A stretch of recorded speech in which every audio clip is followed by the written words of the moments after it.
So you're going on a backpacking trip and you want a no-nonsense recommendation of the highest quality outdoor gear and clothing to take with you. You've asked for it, here it is.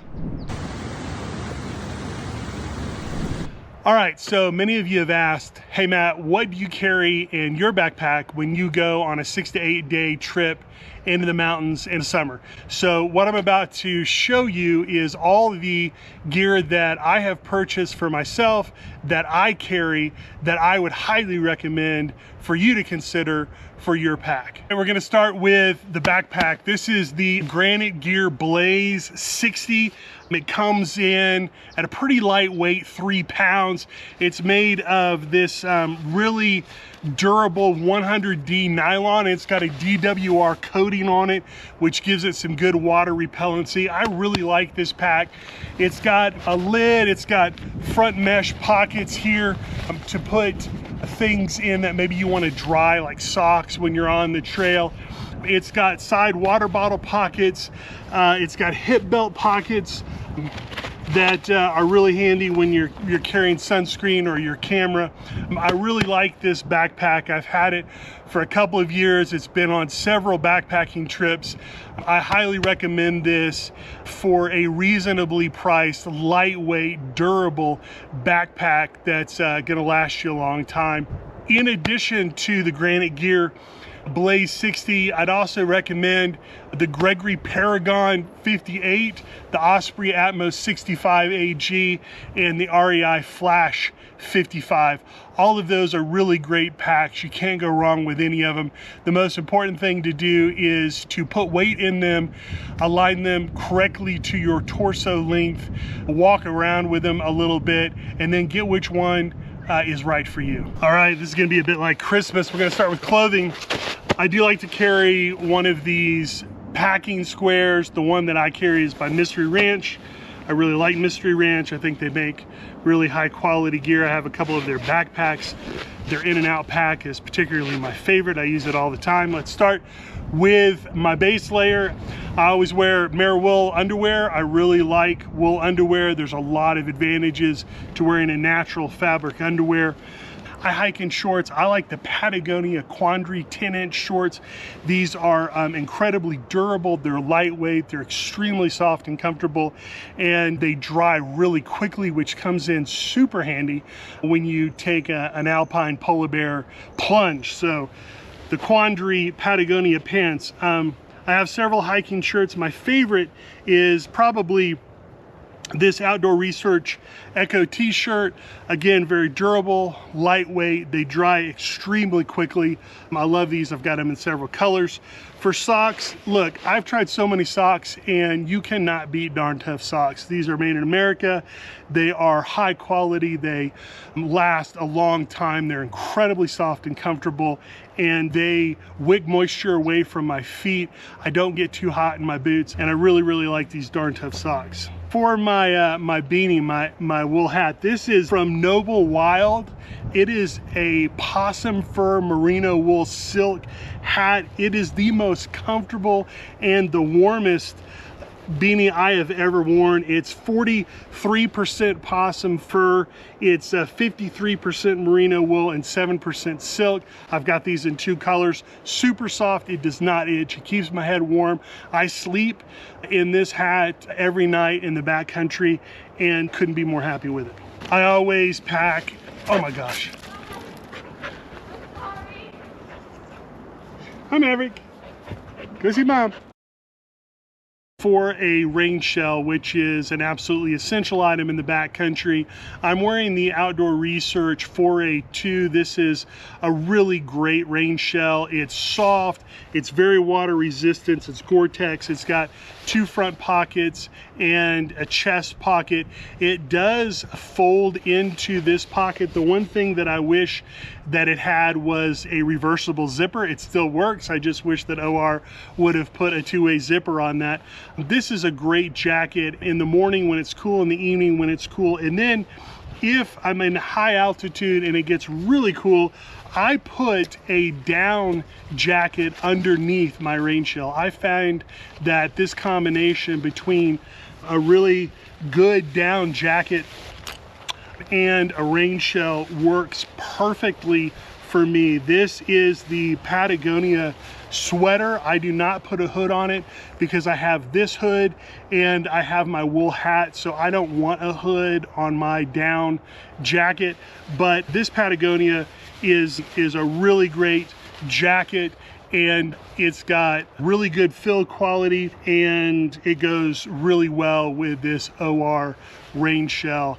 Super warm combination, and it's important that you have both. It's important that you have something that's going to keep your core warm and something that's going to keep you dry in case of that rainstorm or that mid-afternoon hailstorm, which tends to happen quite frequently in the summer in North America. I do carry a pair of rain pants. These are the REI Flash Stretch rain pants. I've had these pants for like, I don't know, 8 years maybe. Really good rain pants, and they just slip on over my shorts. In colder weather, if I'm backpacking in September or early October, I'm gonna wear a pair of pants. But this will slip on over my shorts or over my pants, and I tend to wear this at night, and in the morning I break them out when there's a rainstorm or a hailstorm. But I also find that in addition to keeping me warm, they keep my legs clean sitting around the campfire in the morning and at night. You're really going to need not only a rain shell but rain pants, because your primary shelter is what you're wearing on your person. So that means a rain shell, rain pants, and a good hat. Feel a little bit like Christmas here. Next, we're going to look at water filters. I carry my water filter in this Colorado Bushcraft bag. Props to my friend Mitchell. Colorado Bushcraft, you should check them out. I have evolved from the iodine tablets to chlorine to the SteriPen to the Katadyn Hiker Pro pump, which I love and sometimes carry as a backup if I'm out with a larger group of people for multiple days. But I've recently been carrying either a Sawyer Squeeze or this filter from Platypus, which is called the Platypus QuickDraw, and I really like this. You can buy multiple types of water bags. This is a dirty water bag. It's a 3-liter water bag. It's super simple. You simply open it up, scoop your water into this bag, you fill the bag up, you close it off, and then you attach this Platypus water filter onto the end of it and open it up, and you can squeeze directly into your mouth, or what I do is I roll and press down and fill my water bottles this way. It's lighter weight than the Katadyn Hiker Pro. It's faster, it's easier to use, there are less parts that will possibly break. I really like the Platypus QuickDraw squeeze filter system. Okay, now we're gonna look at what I use to cook. No frills here. This is the Jetboil Flash. Tried and true, simple, durable, aluminum canister cook pot. I love this thing. Hey, I started off with a coffee can with nail holes punched in the side and an old wire coat hanger. Like, that was my first cook set. I moved on to Whisperlite. I've tried so many different cook systems, and I always come back to the Jetboil for its price, its durability, its simplicity, its weight, its self-containment. You just can't beat it. Got my fuel here, my stove here.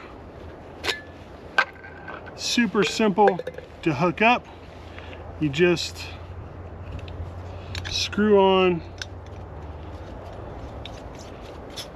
the stove to the gas, put the canister on top of the gas, fill it with water, turn on the gas and ignite. It's that simple. It boils super fast, and most of my meals in the backcountry in the morning for oatmeal and coffee, and around dinner time to hydrate dehydrated backpacking meals. So this works perfect for me. I highly recommend it. If I'm with a larger group of people, I carry several of these. The Jetboil Flash, you cannot go wrong with this. I have several of them and I highly recommend them. Okay, now on to what I use to eat with in the backcountry. Let's start with the Sea to Summit Delta Insula mug. I've got several of these. I think they are super handy. They're lightweight, they're durable. I always keep my headlamp in them for protection. That way my headlamp doesn't get accidentally turned on and run out my batteries during the day. This Sea to Summit X Bowl, it folds down.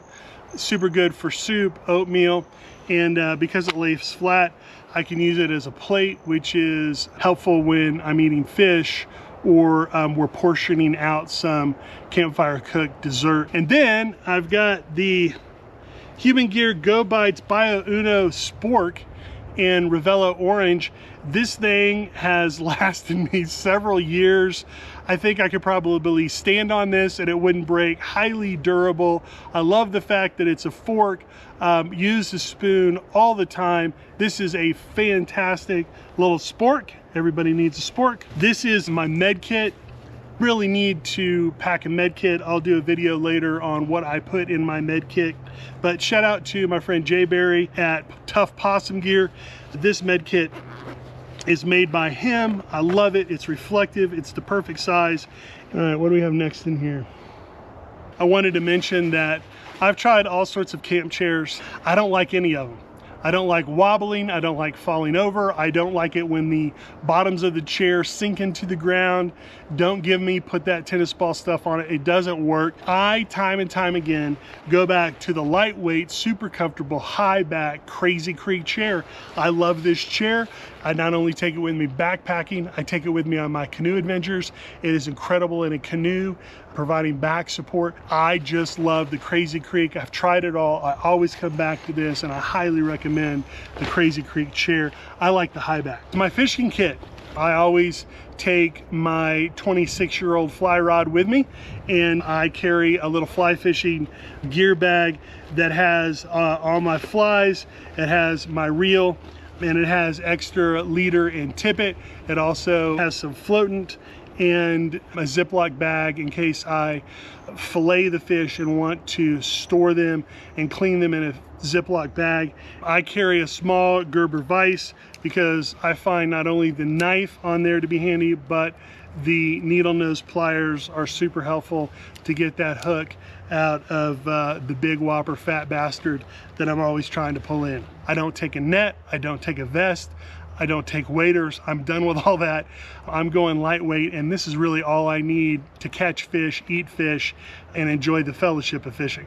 Okay, now we're gonna get into my sleep system, and I'm gonna show you two different options. I do not carry both options at the same time. I choose one option per trip. So when I choose the option of sleeping in a hammock, I carry the Warbonnet Ridge Runner hammock. It's called a bridge hammock, and it fits a user up to about 6'6", which is super comfortable for me. It has spreader bars that allow for a flat lay, which is really great for side sleepers, and I do sleep on my side. And of all the hammocks I have tried, the Warbonnet Ridge Runner is by far the most comfortable hammock that I have ever slept in. It's got an integrated bug net, it's got great storage in these little sewn in saddlebag storage compartments on the side and at the head. I just absolutely love this hammock. I pair it with the Warbonnet 13-foot Thunderfly Sil Nylon 16.8 ounce tarp. This tarp is super lightweight, super durable for its weight, and these two together make for an absolutely epic sleep system. A comfortable night, warm, dry. I love the Warbonnet Ridge Runner and the Warbonnet Thunderfly Sil Nylon tarp. I have always been a tent guy until recently, and I think that NEMO is by far and away making the absolute best tents on the market today. I carry the NEMO Dagger 2-person. I find it tight but doable with 2 people, and I find it spacious and roomy as a 1-person tent, especially for me. I'm 6'4", 230 pounds, so this 2-person tent gives me a lot of room, and I can bring my backpack in, I can bring my boots in if I need to, which I usually don't, because this has 2 doors, 2 generous vestibules. This comes in at about 4 pounds, 2 ounces. It's really roomy. It's 90 inches long, which means that I fit comfortably in it. I don't have to tuck or scoop my legs up. I really, really like this tent, and I really like NEMO products. They are fantastic. I've got several NEMO tents, and I highly recommend NEMO to you, especially for their tents. So next, for my sleeping pad, it's the Therm-a-Rest NeoAir XLite NXT. This is a fantastic sleeping pad. I have had multiple sleeping pads over the last 35 years of backpacking, canoeing, and camping. This is 3 inches thick. It is 13.6 ounces. And it has an R value of 4.5. That R value is the insulation value. Quiet, it's comfortable, and it's lasted me already a couple of summers, which for me is pretty remarkable for a sleeping pad. All right, last but not least, on to my sleeping bag. I always carry my sleeping bag in its stuff sack, as well as in a waterproof stuff sack. But the sleeping bag that I'm currently recommending that I carry, that is my favorite sleeping bag, is the Western Mountaineering XeroCloud. This is 1 pound, 15 ounces. It's a 25-degree bag. It's got 850 fill power of goose down, a great loft to it. It is absolutely fantastic. It's got a little bit wider of a shoulder width. It's got a 65-inch shoulder width, which I really appreciate as a larger person, as well as someone who sleeps on my side. So Western Mountaineering is an incredible company. They are a top 2 or 3 sleeping bag company in the world, in my opinion. They are making fantastic sleeping bags. I have 2 of them. So I absolutely love Western Mountaineering sleeping bags. I cannot recommend these more highly. The other company that I really like for sleeping bags is Feathered Friends. Again, another company here in the United States. That's probably a very close second, but my number 2 bag is the Feathered Friends Swift Ultralight 20. These 2 bags are very expensive, but my personal recommendation on a sleeping bag is that if you are going to be backpacking, camping, canoeing, and you want something that's going to last a lifetime, it's something that's high quality, that's durable, that's going to keep you warm, then I say that your sleeping bag, along with your tent or your hammock, is your top investment. They are what is going to last you the longest. My Marmot sleeping bag that I got my freshman year in college is still a sleeping bag that I use occasionally. Actually, I let my kids use it a lot because they think it's fantastic. That sleeping bag's lasted me 35 plus years. So go ahead and, you know, cry once, buy once. I really want to encourage you to invest in a really good sleeping bag. You will not be disappointed. For bug spray, the Sawyer Picaridin spray, I absolutely love this. This is nuclear stuff. Highly recommend the Sawyer Picaridin for a bug spray. And then dermatologist recommended to my children and me the Blue Lizard Australian sunscreen. Man, this stuff works. I have never had a sunscreen that works better than this. So check out Blue Lizard sunscreen. It's really good. That is the best high quality backpacking gear and clothing unload coming at you. You asked for it. Here it is. If you have any questions about any of this gear, I would love to visit with you. And again, I want to encourage you to check out the upcoming adventure trips with Revello at www.revello.live. And don't forget to click the link below for my free download. It is a backpacking list of high quality gear and clothing for your next adventure. See you next time.